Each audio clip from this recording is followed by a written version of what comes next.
Hey guys, and welcome back to my channel, or welcome if you're new here. Today's video, I'm going to be sharing all about our favorite smoothies and giving you guys the recipes, including one that is pumpkin spice flavored, so it is definitely perfect for this time of year.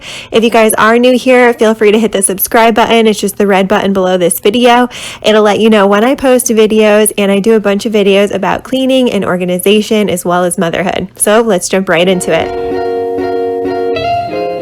I'm Dr. Sam Messina, a wife, mother, and chiropractor, sharing our story of our simple life and love of natural living. We share about motherhood, gentle parenting, healthy vegan meals, and everything that makes a house a home.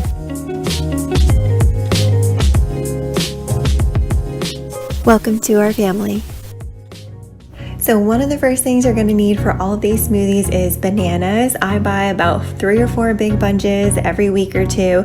I let them ripen until they're nice and spotted, and then I peel them and just break them into like thirds or quarters, put them on a tray and freeze them, and then in a day I'll put them in a freezer safe bag. You'll also need a blender as well as a cutting board to get started.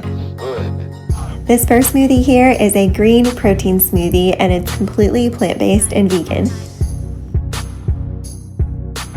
So this first smoothie that I'm going to make is one that I make for myself all the time. It's great as a breakfast smoothie because it's super filling and it keeps me full. I don't know about you guys, but a lot of times when I have smoothies that are just fruit, I'm hungry again within an hour or two.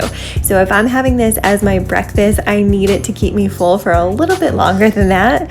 So this is a green smoothie that's really high in protein as well as some natural fats as well. So it'll keep you fuller longer, but has a lot of great nutrients and greens to get your day started.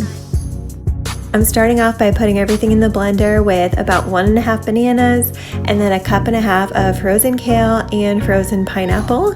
Then I'm going to add about 1/4 cup of hemp seeds and 1/4 cup of chopped walnuts. And then I'm going to add a little bit of agave. I don't always do this, but especially if I'm sharing it with my 1.5-year-old, I will add a little bit of agave because he won't eat it unless it is a little bit more sweet. And when you add greens, it can get a little more bitter. And then I'm adding almond milk, just about 1.5 inches at the bottom. It's maybe about 1 cup. To be honest, I never measure anything. You can change and alter the ingredients to your liking. I usually make our smoothies pretty thin because we drink them with a straw, and especially for my son's sippy cup, it just makes it that much easier for him to drink.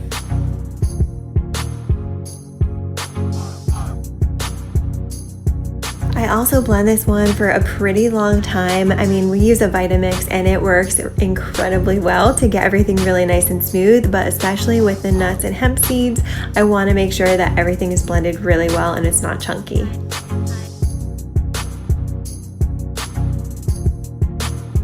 Next up is a chocolate peanut butter smoothie that is great as a dessert, and it's definitely a favorite in our house.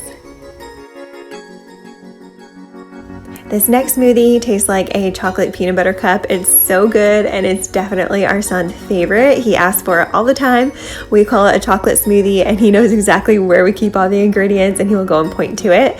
I'm going to start with about 1.5 frozen bananas, and then 1 scoop of this organic plant-based protein powder. So it's Orgain is the brand, and it's chocolate flavored. It's really good. It has really clean ingredients, so we love using that.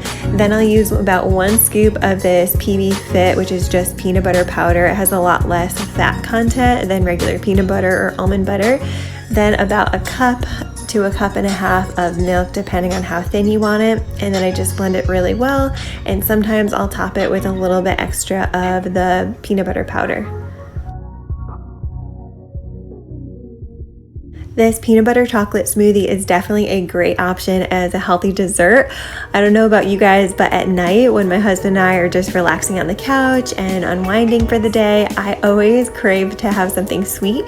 So this is definitely a better, healthier alternative to snacking on something like chocolate or candy or anything like that. So this is usually a go-to at night.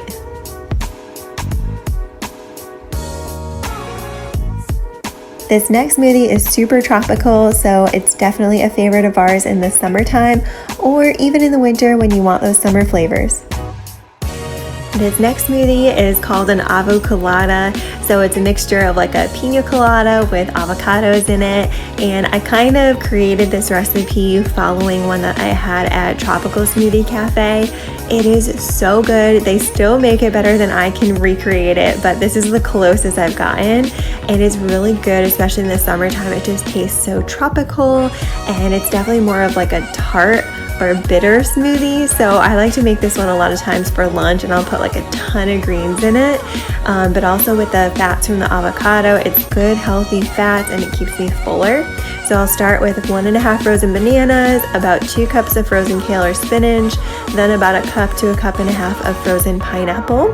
Then I'm gonna go ahead and scoop in an entire avocado, and then I'll squeeze 2 limes. I like it really bitter, so you can always add 1 lime and then taste it and see if you want to add the second one, but I definitely like the level of bitterness that those limes add to it.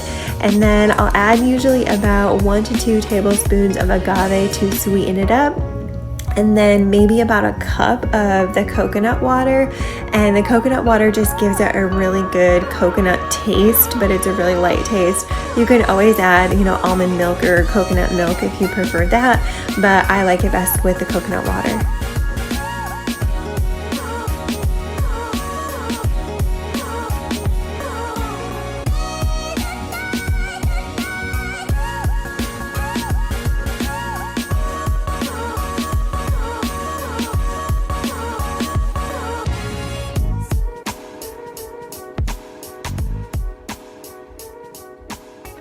So as you can see, this smoothie definitely has the most ingredients compared to any of the other ones in this video.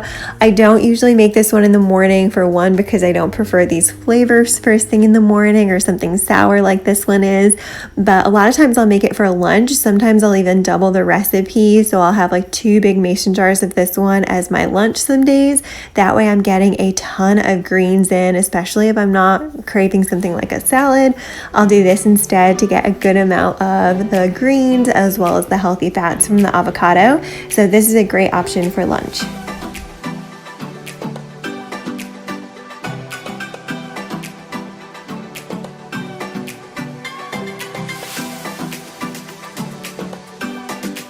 This next smoothie has all of the fall flavors in it and is so good this time of year. So last but not least, this one is for all the pumpkin spice lovers out there. This is a pumpkin spice smoothie, and it is definitely a go-to for the fall season. I love it. There's just something so warm and cozy about cinnamon and pumpkin flavors together. I just absolutely love it. So I make this one a lot of times for breakfast in the fall time. My son even likes eating it, and it's just a really, really great smoothie. And we use a lot of essential oils in our house, so I can use nutmeg essential oil as well as clove and even thieves. And all of these vitality oils from Young Living, you can ingest them or eat them. So a lot of times instead of using the spices, I'll actually use the essential oils. But to make this smoothie, you're going to use about 1.5 to 2 frozen bananas, and then about 4 tablespoons of pumpkin puree. And guys, I just buy the canned pumpkin. If you want to go ahead and make your own pumpkin puree, by all means, it definitely would probably taste a lot more fresh, but I'm just going to go ahead and stick with the canned option. And then I'm adding about 1 teaspoon of cinnamon and then 1/4 teaspoon of all the other spices. So when I do the spices, I do clove, nutmeg, allspice, and usually pumpkin spice seasoning, but I think I was out of nutmeg spice at this time. Or you can add, instead of the spices, the essential oils. It's totally your choice. And then about a cup of almond milk before I blend it all together.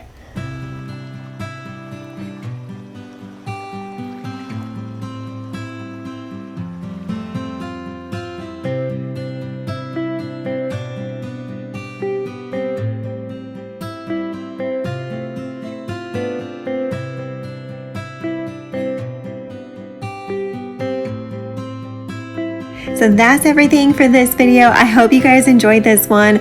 We make all these smoothies on a regular basis and absolutely love them. They're a really good healthy alternative, and they're great for when you're on the go to pack and bring with you. So again, if you guys like this video, go ahead and hit the thumbs up button. And if you're new to my channel, please go ahead and subscribe. It really helps out my channel and helps me to know what videos you guys like seeing. And go ahead and comment below on which smoothie you think will be your favorite, or if you actually try one of these recipes and make one of them. So I hope you guys enjoyed this one, and I'll see you next time.